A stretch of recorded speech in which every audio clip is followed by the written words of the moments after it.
नमस्कार साथियों, आपका एस के ठाकुर सर चैनल में स्वागत है। आज हम अवकलनीयता के हिस्से को पढ़ेंगे।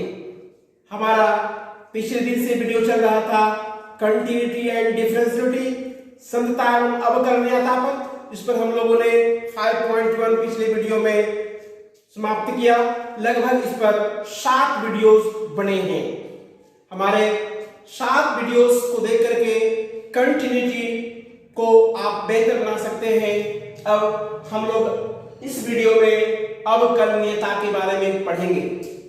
इस वीडियो में अवकलन क्या है, इसका अर्थ क्या होता है, इसको रिप्रेजेंट कैसे करते हैं, ये देखेंगे। अवकलनीयता की शर्त क्या है, what is the condition of differentiality, और फिर देखेंगे अवकलन का प्राथमिक सिद्धांत क्या है, what is the first principle of differentiation. इसके साथ कुछ और प्रमेय को देखेंगे। आते हैं सबसे पहले अवकलन क्या है। अवकलन मान लेते हैं कोई फंक्शन है y बराबर fx। अगर हम y को x के सापेक्ष अवकलन करते हैं तो उसको लिखते हैं dy dx। इसका अर्थ हुआ x के सापेक्ष y में परिवर्तन की दर, the rate of change of x with respect to y, the rate of change of y with respect to x, इसे हम dy dx लिखते हैं। इसे y डैश भी कहा जाता है और इसे f डैश x भी कहा जाता है। अगर इसे फिर से अवकलन करें, डिफरेंशिएट करेंगे तो लिखेंगे d2y dx square is equal to y double dash और f डबल डैश x। इसको अगर फिर से डिफरेंशिएट करें तो dqy dx क्यू लिखते हैं। dqy बटे dx क्यू नहीं लिखेंगे, इसे भी dy बटे dx नहीं पढ़ेंगे, इसे पढ़ेंगे dy dx, इसे पढ़ेंगे d2y dx स्क्वायर, इसे पढ़ेंगे dqy dx क्यू बराबर y triple dash y f triple dash x। अगर इसी तरह से n टाइम्स डिफरेंशिएट किया जाए तो लिखेंगे d की power n y dx to the power n is equal to y to the power n is equal to f to the power n x। अब बात करेंगे अवकलन क्या है। तो अवकलन करने के लिए एक फंक्शन लेते हैं y बराबर fx। अगर x में थोड़ा परिवर्तन करें, बहुत सारा नहीं, बहुत थोड़ा सा परिवर्तन, उसको हम लिखते हैं डेल x। x में थोड़े परिवर्तन को small change in x is equal to del x। उसी तरह y में थोड़ा परिवर्तन हो उसको हम लिखते हैं del y। The small change in y is equal to del y। तो इसमें चेंज हुआ, y में डेल y चेंज हो गया और x में डेल x चेंज हुआ, तो उसको लिख सकते हैं y प्लस डेल y बराबर fx प्लस डेल x। अब मेरे पास पहले का फंक्शन ये था, अब दूसरा कंडीशन ये आ गया।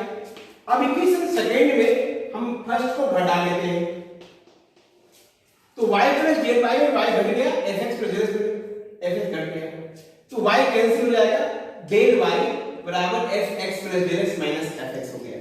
अब दोनों तरफ डेल x से डिवाइड कर देते हैं, तो del by del x fx plus del x minus fx बटे डेल x हो गया।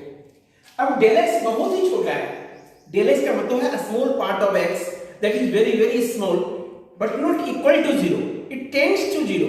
ये 0 की ओर अग्रसर है लेकिन 0 नहीं है, इसे लिमिट लगाते हैं, limit del x tends to 0, del by del x बराबर limit del x tends to 0 fx plus del x minus fx बटे डेल x, dy dx बराबर limit del x tends to 0 fx plus del x minus fx बटे del x।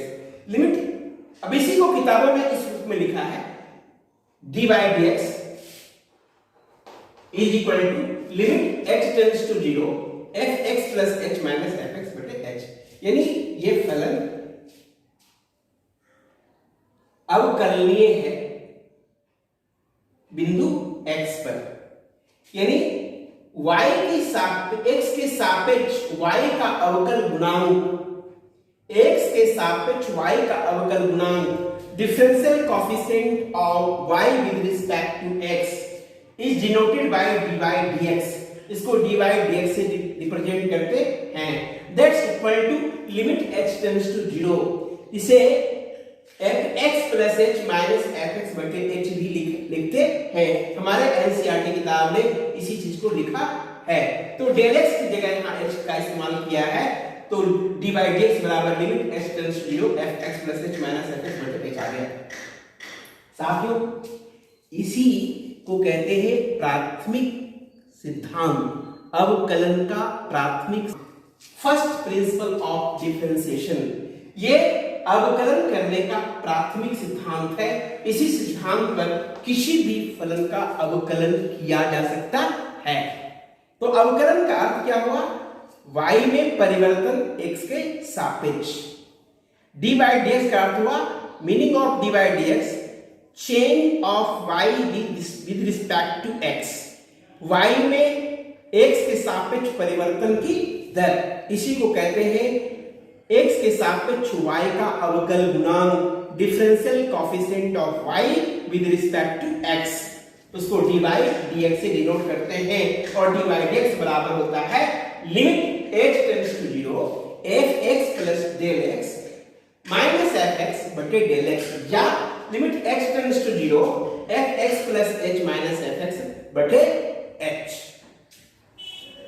अब example लेते हैं, fx बराबर x to the power n है या y बराबर x to the power n है। इसका हम डिफरेंशिएशन कैसे करेंगे? How can differentiate it? इसके डिफरेंशिएशन को f डैश x से व्यक्त करेंगे या dy dx लिखेंगे। साथियों, dy dx का प्राथमिक सिद्धांत पढ़ा था, first principle of dy dx limit h tends to 0 fx plus h minus fx बटे h।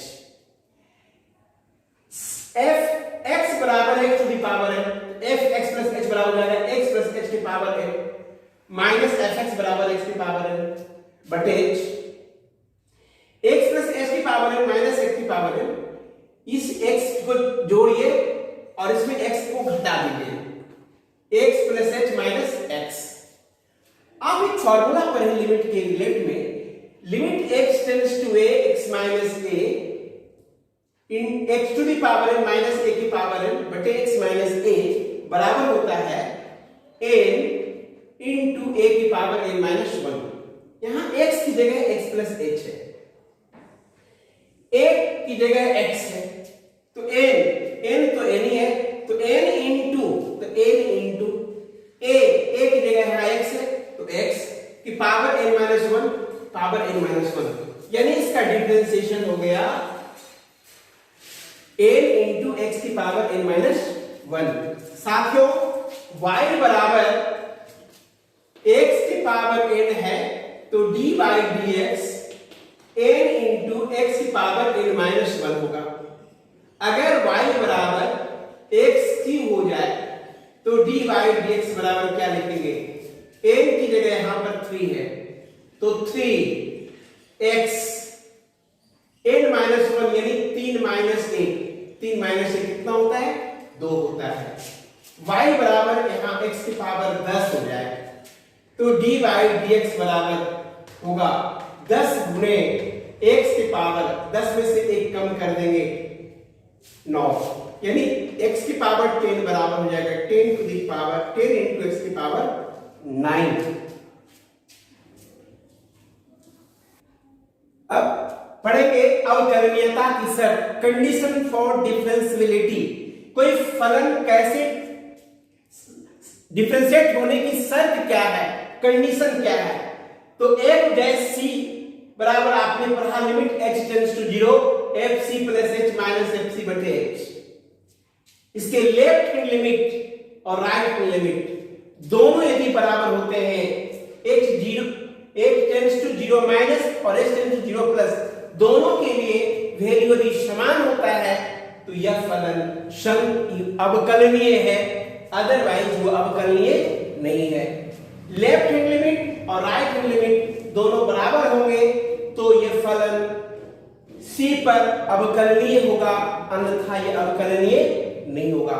साथियों, हम अगले वीडियो में पढ़ेंगे अवकलनीय और संतता में क्या संबंध है। अवकलन के बहुत सारे नियम पढ़ेंगे, addition rule, subtraction rule, multiplication rule, quotient rule, chain rule.